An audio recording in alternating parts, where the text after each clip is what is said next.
Você sabe o que é computação quântica? Se você não sabe, não se preocupe. Eu tenho uma vaga noção e vou tentar te ajudar com um pouquinho que eu sei. E o Glitch está no ar.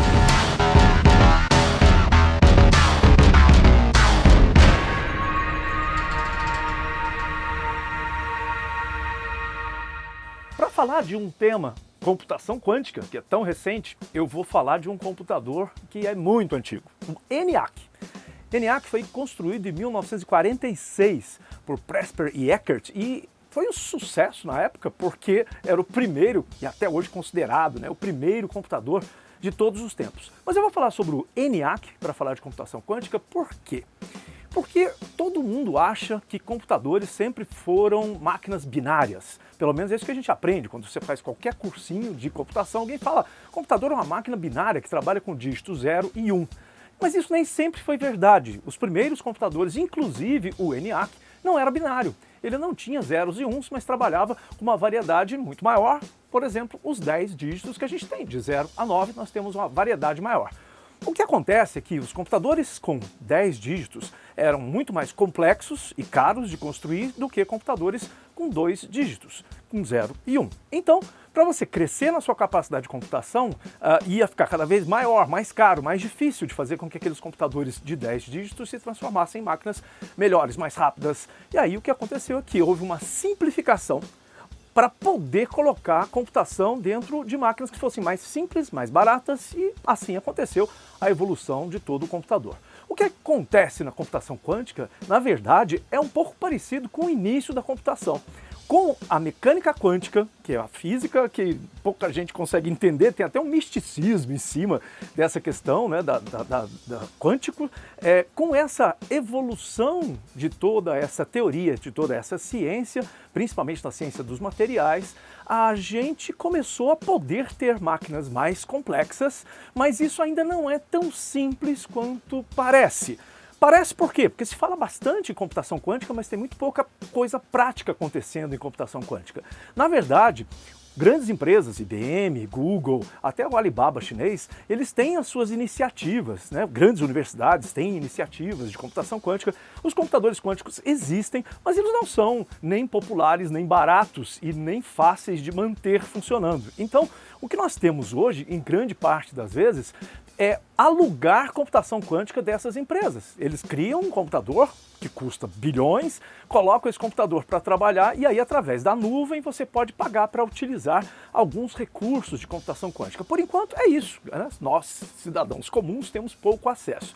Mas por que que isso acontece? Bom, nós temos computadores que são chamados de supercomputadores, que não são quânticos, que são tradicionais e que têm uma capacidade absurda. E grande parte das coisas que a gente precisa fazer hoje, eles podem ser feitos por esses supercomputadores. Não precisam da computação quântica. Existem algumas poucas coisas que existem na ciência que vão exigir algo além do que os supercomputadores podem fazer. Talvez por isso que nós não tenhamos ainda evoluído tão rápido na computação quântica. Porque se você precisa, você usa um supercomputador. E o supercomputador pode ser construído como um cluster de vários computadores que também barateia bastante o processo. Então, se você não tem bilhões para comprar um supercomputador, você monta um cluster, que é um aglomerado de vários computadores baratos, e coloca todos eles para funcionar em conjunto no que a gente pode chamar de computação distribuída e que vai resolver uma série de problemas complexos que você não consegue com um computador tradicional. Mas, e aí? E a computação quântica? Ela tem algumas características que são muito interessantes e que, por ser diferente de toda a física, de todos os conceitos de computação que nós já temos, ela ainda não é 100% dominada nem por essas empresas. Existe ainda um grande problema que é afetado até por um que se chama de ruído. Se você tiver variação de temperatura, você tiver algum tipo de interferência na computação, os computadores quânticos, veja bem, eles erram mais do que os computadores tradicionais.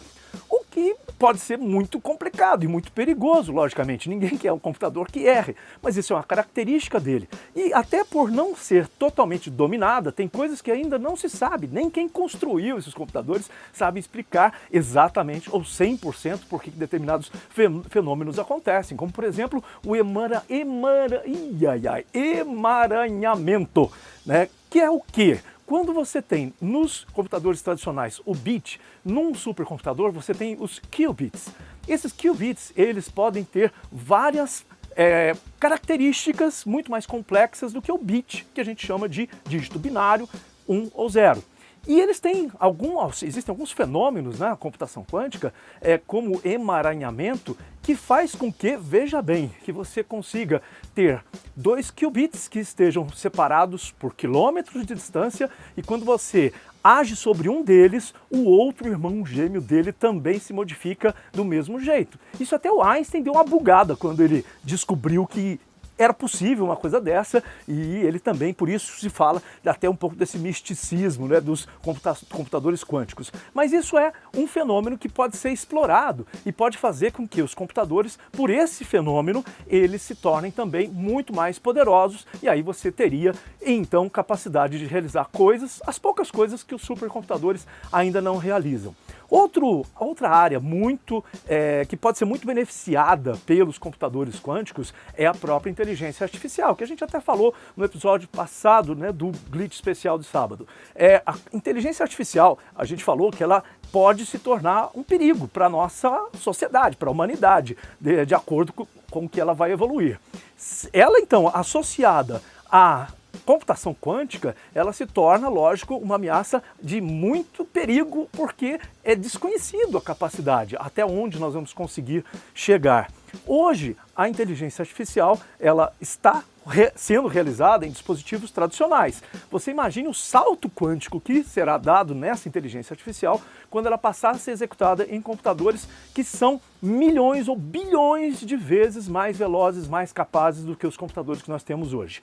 Grande parte do desafio está em criar soluções, softwares, porque parte do que a gente faz hoje não vai funcionar nesses novos computadores com esse novo paradigma, né? A gente vai ter que desenvolver novos sistemas, novos softwares, novas aplicações que são específicas para eles. E isso também é desconhecido. A gente ainda não sabe exatamente o que vai poder acontecer, ou qual é o poder que nós teremos nas mãos quando nós colocarmos esses novos softwares que não existem em máquinas que estão começando a ser colocadas no mercado e que colocadas à disposição das pessoas. Então existe realmente um grande risco de nós fazermos bobagem com toda essa tecnologia que está chegando por aí.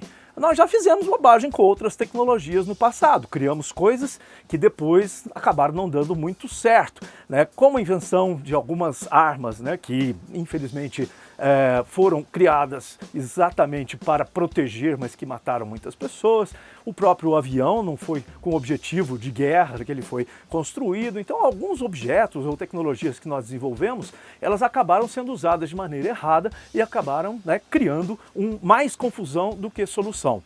Na computação quântica, essa preocupação é maior ainda, porque o poder dela é muito grande e assim como outras tecnologias, elas são muito variadas na sua aplicação, o computador sempre foi, e agora mais ainda. Você tem computadores sendo usados em todos os setores econômicos, industriais, na ciência. Então, quando você tiver toda essa capacidade disponível em todos esses setores, nós vamos ter realmente uma próxima revolução. E não é só uma evolução, não. Vai haver uma revolução no jeito como a gente usa essa tecnologia.